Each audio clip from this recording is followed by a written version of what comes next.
I finally decided to try Icarus. This game came out in December of 2021, and when it came out, I wasn't really happy with the gameplay loop, how the progression worked, and it really was not optimized very well. But flash forward years later, and now the game seems to be in a much better state. So I want to quickly jump into the game, but before I do that, I want to kind of lay out the game modes. So the game originally launched with missions. This was basically the only game mode when it launched. You drop in, do a mission. There was a specific amount of time to complete it, and then when you're finished it, you could extract out and you would get your rewards for it. They have since added open world, which is your typical survival mode where you just have an open world. You can also do some of the missions inside of this. And then there's Outpost, which is a lower risk version of the open world. It's going to be a much smaller map, and it kind of just puts you in one biome. So what I'm going to do first is I'm going to jump into the missions and just kind of just show you what I'm going to be doing here. So I think this is the third mission I've been working on, and the first one was just a tutorial which kind of taught how to build the base. The second one was one where I had to go around and mine a specific number of ores and then extract out. And this one has me going to 3 different radar locations. So there's one here, I already did this one. This one's right here where I am now, and a third one up there.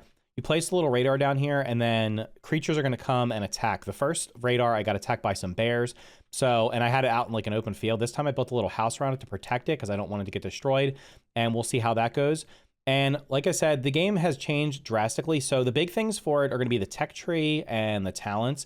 So I'm 99% sure that when the game launched, they had these different tech trees in here and the talents. But what ended up happening was after you finished a mission, these all reset and you had to re-level up every time. That's not the case anymore. Now you have persistent leveling, and you can earn XP in all 3 game modes with the open world. I don't know if the open world is the same as the missions. I know the missions have like the best XP. The open world might be the same, but the outpost is going to be less because it's supposed to be more forgiving. So you unlock, there's 4 different tiers here to unlock. And like I said, you progress through these. You get points every time you level up to unlock different things inside here. You can see there's a ton of stuff to unlock. You also have the talent tree here.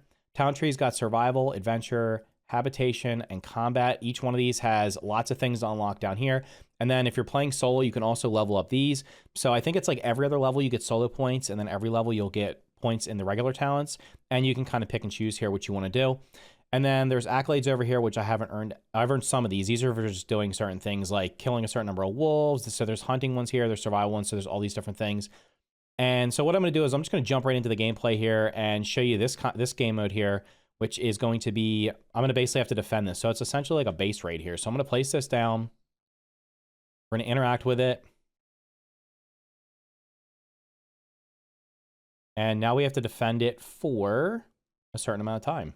So we have to defend it while it's scanning. You'll see in the bottom, on the left side of the screen, it's going to say that it's at 5%. So what's going to happen is over time, there's going to be animals that are going to start coming. Last time I said like it was bears, it was like a small bears, and there was one big bear. You can also go third person if you want to go third person. I'm in first person. There's different levels of armor to unlock. There's different tiers of weapons. And I will say that the performance is not the greatest. It does still have some performance issues, but it seems way better than it was when it first started. Okay, so here's a boar. I haven't actually fought one of these on this map, and I completely one-shot that guy. And while there's nothing else coming, I'll just show you. This is a pretty cool feature. I really like the way that you kind of gather resources in this game. So after you kill an animal, you can skin it. You'll be able to grab the resources from it, which will then turn it to a skeleton. You can either leave the skeleton there, or you can actually harvest a skeleton to get bones. Bones are important because you can actually make upgraded weapons with them, as well as upgraded armor. So with this being one of the earlier missions, this is probably going to be fairly easy. So we got another boar here. This one's level 18. And man, this upgraded spear is just absolutely wrecking them. The first time I did it with the wooden spear, and I was not killing them very quickly. I had to do a bunch of hits on them, especially the big bear. So, like I said, I have not even seen everything in the game so far. So there's so much I haven't seen yet because I've only been playing it for a few days. But I wanted to make the video because I'm absolutely enjoying this game, and I wanted to kind of put it out there. So if you'd been on the fence about playing it, or if you just want to kind of see what it was like, then you could see what it's all about here. So here's another boar. And man, I am wrecking these guys. Here's a jaguar. I've never seen one of those. So I do have a shield, which I can equip here and block, I think. Whoops. Yeah, so I can block with this shield. I do have armor on, but I have like the base armor. So that one's a little bit tougher there. So we're sitting at 69%. Let me heal up a little bit. You are going to have to manage your typical things like in survival games. You have hunger and thirst, and then health, obviously. There's also temperature to worry about. Is he going to be able to get up here? That boar is down there. He might get stuck because this is... maybe he can get up here. We'll see. He might just get stuck and we'll get lucky here. So the hunger and thirst, pretty easy to deal with. You also have to manage your oxygen. So there's oxide, which is going to be blue rocks around the map that you mine. And once I finish this little part here, I'm going to jump over to my survival world and kind of show you some of the different other features that are in the game. This guy's kind of stuck down there, so we're just going to take advantage of that. So things that I think that I really like about the game are, like, I like the way that you harvest materials, which I'll show more of when I jump over to my survival world. But you've already seen like the stuff here where it's basically you kill the animal, you have to skin it. You can grab the different resources from it. Then you can harvest its corpse if you want to harvest it. That's pretty good. I like the way you mine stone and harvest trees by chopping them down. It's pretty cool. I'll show that in just a second. The building is very easy. Like everything just snaps together. It's very easy. You do have to unlock stuff though. So the initial mission, which was the tutorial mission, had, oh, that one didn't die right away. Got a jaguar here. The initial mission was essentially just figuring out how to build and stuff like that. So once I figured out how to do it, it's pretty straightforward. But I did have to unlock those things on the tech tree, like specifically like the building pieces, as well as the bed and stuff like that, because that's what was required. There's a timer at the top you'll see, which is going to say this one's a 7-day mission. I've done one that was actually a 30-day mission, and I've completed all the missions within a day or two. Now, you have longer. You don't have to rush through them. If you finish the mission, you don't even have to extract. You can actually, and my knife's broken here. The cool thing about this is you can repair things very cheaply and on the fly. So that would only require like 1 stone to repair there, which is pretty cool. And then the other one, like this might require like a bone. Let's see if this requires, I think that's 1 bone. You get tons of bones just by killing the different animals here. And we are at, looks like the scanner's done. So we're done here. Uh-oh. This guy sneaked past me? Oh, he did finally get up. All right, that was pretty easy. All right, so we done this. Oh, it's at 91%. All right, we have a little bit longer to go. So this is like, I like the fact that there's a diversity of missions. Like I said, one was just teaching the basics. Then I had to go through and I had to I had to collect different ores, which involved going inside a cave. So there's going to be some basic stuff like stone, rocks, and some of the like silica ore, which is like on the outside of the caves. But then if you actually want the good stuff like iron ore, gold, and stuff like that, you actually have to go inside of caves. And the caves will be, they're going to have tougher enemies inside of them. And they range from like swarms of bees to, there's like these snake things that pop out of the ground and shoot poison at you, or some kind of poison at you. So they're a little bit tougher. So you have to build up to them. There's tons of different weapon types to choose from. And are we done yet? What are we at? Now we're at 100%. So it looks like we finished this one. So we got to collect the station. Is that it? Collect the station. And we're done. So now we just have to go over to the third one, which is going to be all the way up here. But I'm not going to do that. What I want to do is I want to jump in. And actually, before I do that, the stuff you earn, so basically everything that I get in this drop down here, that you can't take the stuff back with you. You can send some stuff back by calling in a drop pod. Once you unlock that on the tech tree, send some of that stuff back. And then there's also the stuff you get in the workshop, which is going to be, like I have this backpack and I have a different exosuit you can unlock those in the workshop. Those will go back with you as long as you extract out successfully. But the rest of this stuff, you're going to have to start over basically on each of the missions. That's why they added the survival mode. And there you go, I leveled up. And actually, this is perfect timing. I leveled up, so I'll show you what the leveling looks like. So when you level up, you're going to get tech tree points. You're also going to get talent points. And this time I did not get a solo point, but I did get one for the regular talent tree here. So the game is, I think it was originally balanced around multiplayer, but then the solo stuff's here in case you're playing by yourself, because originally I think the game was like pretty hard to do solo because you kind of want to spec into different things here. And then the tech tree over here is just going to let you unlock different stuff. So I've unlocked most of the stuff on tier 1, but then there's tier 2 stuff. I'm not going to unlock any of these right now because I got to kind of think about what I'm doing here.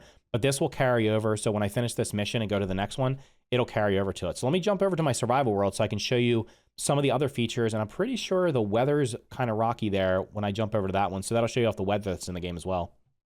So this is my survival world. This is in the open world. And I saved this at just the right time because there's actually a storm going on right now. So the game does have weather. The cool part about these storms, and you'll see in the top right corner that the little meter's moving over. Once it gets to the red, there'll actually be like some of the trees might fall over. So it's got like interactive, like the weather is like actually affects the world you're living in. It's not like it just, oh, here's some rain. So I'm getting exposure now. If I stay out too long, I'm having all these status effects in the bottom corner. And then you'll notice also up here that once that meter gets over there, the trees will start falling down. So I wanted to show off the actual gathering resources real quick, because I thought this is like, it's a really cool method. So you actually like chip away at the rocks, and I have the basic stone tool here because I just started playing. I think I have like 2 hours or so on this world. I actually just started getting some iron ore that I started processing so I can upgrade my tools. But that's how you end up collecting the ores and also the stones. And then also when you're cutting down trees, the trees actually take damage, which is pretty cool. Then they're going to fall over. And then when they fall over, you actually have to chop them again to get more pieces out of them. So you chop them down, they break into some pieces, and then they'll break into smaller pieces, which you keep breaking. So it's kind of like almost more realistic here. You grab those, and then you can keep chopping the tree up, and the tree actually changes, as you can see here. So as you can see now, you'll notice here that these trees are blowing over because of the storm here, which I thought was really cool. So let me go back into my house real quick so I don't die to the storm. And we can kind of show off some other stuff here. So in this one here, I've unlocked the workbench here. I have the crafting bench. I need to make so I need a little bit more iron. That way I can put down this contact device. This will let me do some missions on here, which will give you XP. Pretty much everything you do gives you XP, which is going to level you up over here. And as you can see here, my upgrades, since I didn't do them in the mission that I was doing, they actually have transferred over here. So everything transfers over now, so you have constant progression. So you can progress kind of like, if you want to do just open world survival, see how long you can stay alive. And you'll notice the size of this map is like, I'm just in the bottom corner here. There's a bunch of different biomes. So some of the things I haven't experienced yet are going to be, I think the storm's just about over here. I have not experienced the hot or cold biome. So there's like a mountain biome. There's also a desert biome. I haven't gone to those just yet. I've only been in the ones that are like I guess this is like the more forgiving one because it's like the early game. And there's also world bosses that are in the game that'll be wandering around the map. And I guess those are just like larger versions of some of the creatures. And another cool thing is the game gets weekly updates. So like it's been getting updates. I think it's on like update 160 something. So they add stuff every week to the game, change stuff, balance stuff out. The performance is a lot better. You notice there was a little bit of weirdness with some of the physics of the wood that's dropping there. So is it perfect in terms of like optimization? Not yet. I do have occasionally have some performance issues, but I am running it on max settings pretty much. I do have a higher end PC. So I know when this game came out, I had an older PC and I was like, there's no way I'm going to be able to run this because people that had like brand new PCs were having trouble with it. So that's another reason I didn't play it at launch, but now it runs pretty well. I think it runs pretty well for most people. Haven't had too many performance issues. And then some of the other things I think could use a little bit of improvement. The melee combat, like as you saw, it's kind of like the enemies, the creatures just like walk up to you and you kind of just like poke them in the head and kill them. There's really not like a ton to the combat. There is ranged weapons, so I've made a bow and arrow. There's also one of the side missions that I did that was you had to shoot some target dummies, and so I got access to some of the guns, and they felt pretty decent. The shooting, I don't know, there was some weirdness to that too, where you have to shoot a certain number of targets within a certain amount of time, and I will be like literally pointing my gun right, like let's say this tree, and I'm shooting it, and like the one time I shoot a target, it works. I go to the next target and shoot it, literally nothing obstructing me, and it's just like a blank shot. It just completely misses, which was kind of weird. So there's definitely some things that they can improve. And then there's some other weird stuff. Like, I don't know if I can make it happen here, but occasionally I'll just get like stuck on trees. Like I'll be moving through the brush here and like, I'll just get stuck on a tree, and sometimes you can get out of by crouching. Other times you literally have to cut the tree down. So there's just some weirdness like that. And then here's the oxygen stuff, which I haven't showed yet. So the oxide, when you first start out, you're just going to gather this and then you can just consume it. And then later on, you'll unlock the ability to put it inside the little oxidizer, which will let you just put it in there, and then you can just hit that and breathe. And I'm pretty sure later on you can increase your oxygen. There might be I think there's a portable one as well. Other than that, like the food's pretty cool. So there's food's pretty much everywhere. And then you can eat it raw or you can cook it. If you are on like this I picked this place on this map because it put me near water. So I don't know. I think drinking the water, I don't know if I think the water's, well, that water, maybe it's clean. I'm not sure. No, it's got red on there, which means it's probably, I don't know if it's because I drank cold water or if it's just dirty water. You can purify the water, but I built near here because there was water. So I'm assuming like the desert and stuff like that and the mountain water is probably going to be a little bit more scarce. And even on that mission I was just running where I was defending the little radar thing, there was large gaps between where the water was, so I almost ran out of water on one of them, and I had to, so I was being mindful of like, okay, I gotta get some water here. But overall, like I said, I like this game, and I don't regret not playing it when it came out because it's way better than it was when it originally launched. And if you're looking for a survival game to play, I think this is definitely worth trying out. They've already added 2 DLCs to it, which just greatly expand the game. I think they're brand new maps. Kind of think of like, I'm pretty sure it's like Ark, where they're brand new maps. And each of those is gonna have, you can have your own open worlds on them. They're gonna have some different biomes. I'm sure there's like different creatures and resources on them. And then you're also gonna have different missions you can run on those, and it just like expands the game. I'm sure they'll probably have more in the future. The Outpost is essentially the same as this, except on a much smaller scale. So like, I think it's 1/64th. So this one has, what is it, like a 16 by 16. And I think the other one's like, I think it's 1/64th. So it would be like a really tiny area, probably like 3 or 4 blocks or something like that. And it did say that it was actually like, it actually said, I heard something in the grass over there. It said that it was actually like much more friendly. I died on that before I died on any of the other, on this or, and actually I can show you the combat over here real quick. With this guy, I'll just jump across the water. I actually died on that when I was just mining some rocks, and lo and behold, bam, like it was like a wild boar and a wolf started attacking me when I had like no gear made, because it was right when I spawned in, and I ended up dying. So you can die in that, but you're probably not going to die as often. This, I've been so I can sneak up on this guy and then hit him from behind. So you'll notice these guys get like, that's the combat. So the combat, like I said, could definitely improve. I've noticed like creatures, like I'll be chasing a deer and then they'll get stuck on trees and stuff like that. So there is some jank to the game.